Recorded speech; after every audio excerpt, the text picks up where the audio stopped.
Hi y'all, this is Michelle with the Southern Shell, and I'm here with another Talk It Out Tuesday. And I struggled with this one because I had just vision in my mind and I just couldn't get it out onto what I wanted. So I'm going to talk about James 2. And when people compare James and Paul's teaching about faith and works, people get confused saying, context is crucial. Paul wrote to the Gentile believers and James wrote largely to the Jewish. Paul focused on how works is not related to our justification or our establishment in salvation. James focused on how works are necessary to relate to our sanctification, our experience of salvation. Paul's obedience often distrusted grace, so they fell into legalism and earning favors from God. James' audience often distorted grace so that they fell into denying the works that were necessary to a Christian life. There's going to be a balance here, guys.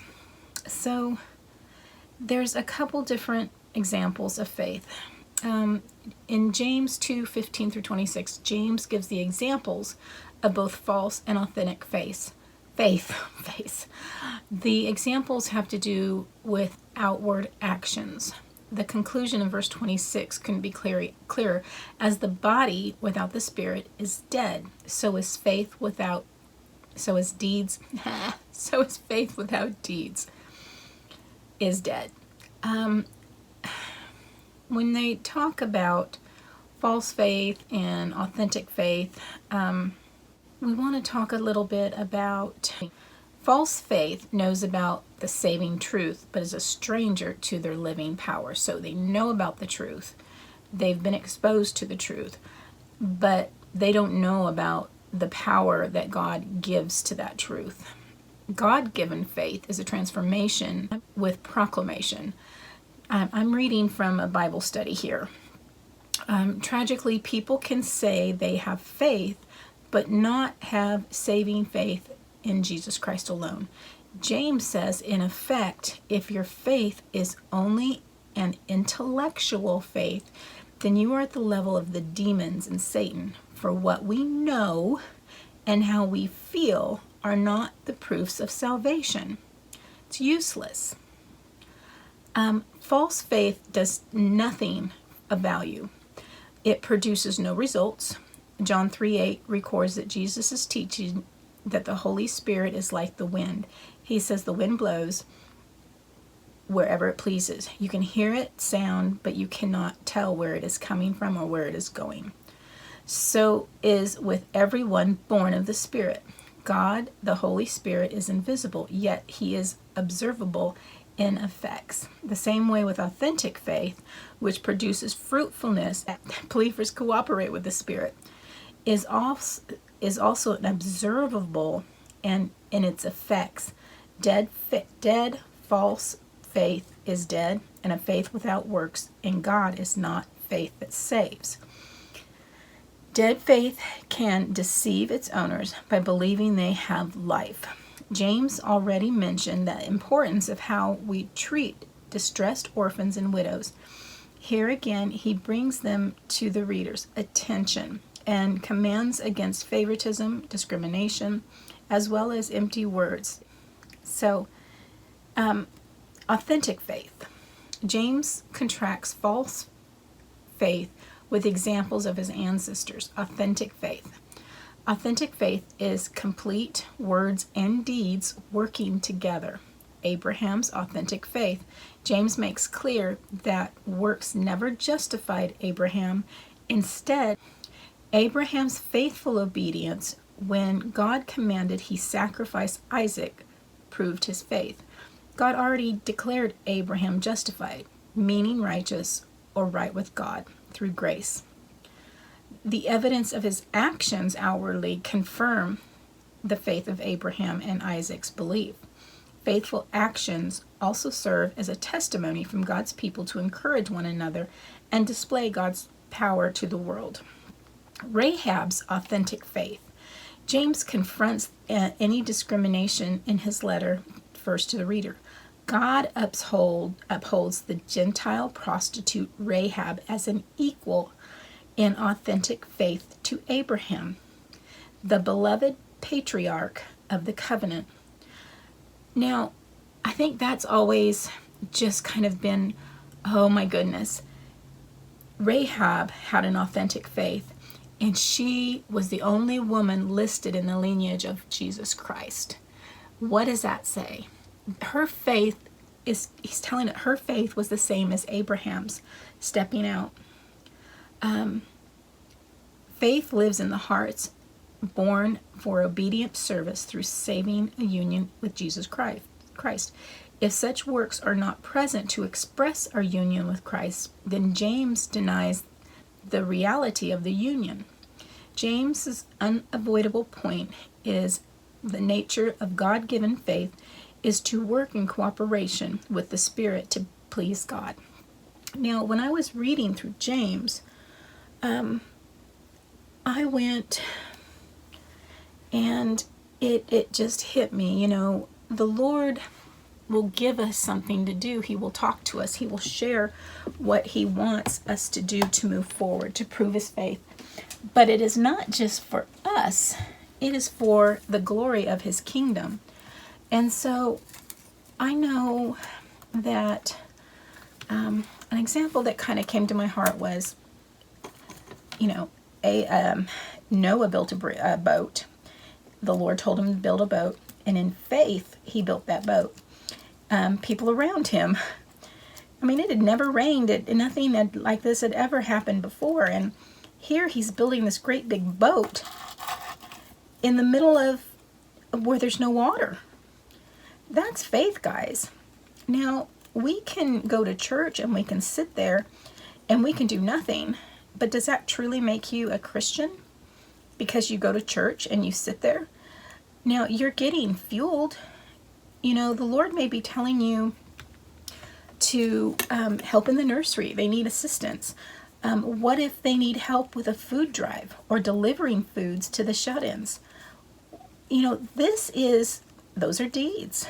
Is it something that is on your heart? It may be. One of the things that has always kind of hit me, it's like, you know what? If you are a Christian and you love the Lord and you truly love him, then you're going to have an automatic desire to help him and to take care of him and to do, not like the Lord needs taken care of, but taking care of his business. Doing things here on earth to glorify the kingdom of heaven.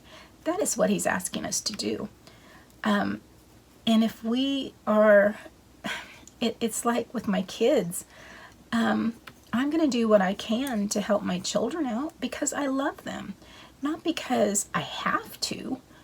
I'm going to get up in the morning and help my husband get his things ready for work. I help my husband. I get his things ready for work while he gets dressed and showers and all that fun stuff. And while he sits and he relaxes a little bit before he has to leave. Do I have to do that? Of course not. I do that because I love him and I know that he appreciates it. I get up in the morning early, so not only can I be with my husband and help him get ready, but that I can get in the Word and study the Word so that I can know what the Lord is asking me to share, what the Lord is calling me to do. And, you know, sometimes that's very hard to do. It took me a while to kind of get on board because of fear. And that was to get on YouTube and to start sharing things. Sharing some of the items that I make or how to create them. Sharing what happened to me when I was studying the Word that morning or that week. You know, that the world can be very cruel. And a lot of you know that. I tend to shut down, and that makes it hard. I shut down, and the Lord is like, hey. But he's very quiet about it. And I just, finally, it's like, okay, Lord, I know I know you want me to do this, and I trust you. And it's hard, and you can look back at some of my first videos, and you know, I was just all over the place, and I still am. I'm still all over the place, but I know that this is what the Lord is asking me to do. I am not a scholar of His Word. I know that He talks to me. I know that, you know, this chapter may not be about anything that I'm talking about, but it happens to be what triggered something in my own mind. That's, I think, what makes a difference for what we are willing to do for the Lord. Somebody could come in easily and say, well, that's not what He means at all. And it's like, you know what? That's fine. That may not be what he meant, but that is what the Lord showed me in my life. How is that relating to me? And I think that that's important for all of us, is these scriptures that He gives us in the Bible. We are called to be children of God. I think that it's very important for us to understand that. So the first thing that came to my mind was how going along and working with the Lord, it's a choice. We may see and we may trust and we may believe what is happening because we know the Lord personally. And I thought about a bridge, building a bridge and crossing over to where the Lord wants me to be, because that is what He is doing with us. When He asks us to do something, He is pushing us because He has something better for us. And I thought about a bridge in cliffs and building that bridge, not knowing what's on the other side, but trusting and having faith that the Lord knows what He's doing for you. And it's good for you, and you can develop and grow, and it's going to grow His kingdom. And so the first thing I did was I tried to watercolor and tried to get my thoughts onto the watercolor. And I tried it on my watercolor paper, and I tried a couple times on watercolor paper, nice 140-pound Arteza, and I just was like, I just don't like the way this is turning out. But what was in my heart was still there, and so I am going to kind of display this a little differently. I'm going to show you what I made, and I was just like, oh. I told my husband and my daughter, I'm like, I'm just going to throw this away. I don't like it.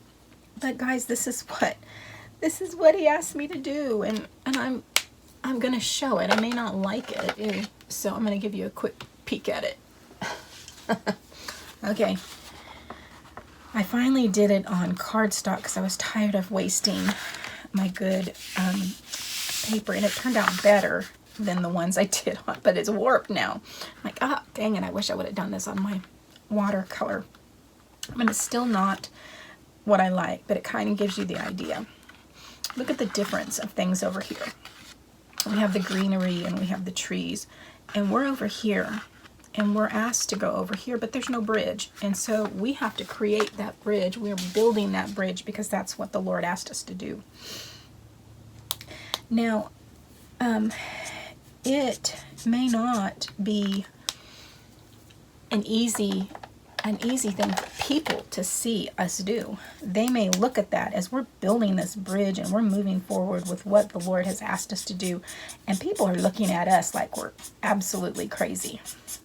And they're not willing to take that step and listen and be obedient to what the Lord is asking you to do. And that, that's works. It's like, no, it's not necessarily works. I mean, yes, I'm working, I'm doing what the Lord has asked me to do, but I'm doing it because I have faith, and this is what He has planned for my life. There's something better over there. There is something waiting for me, and unless I'm obedient, I can't get there. And so I start drawing a bridge. I start building a bridge to the other side.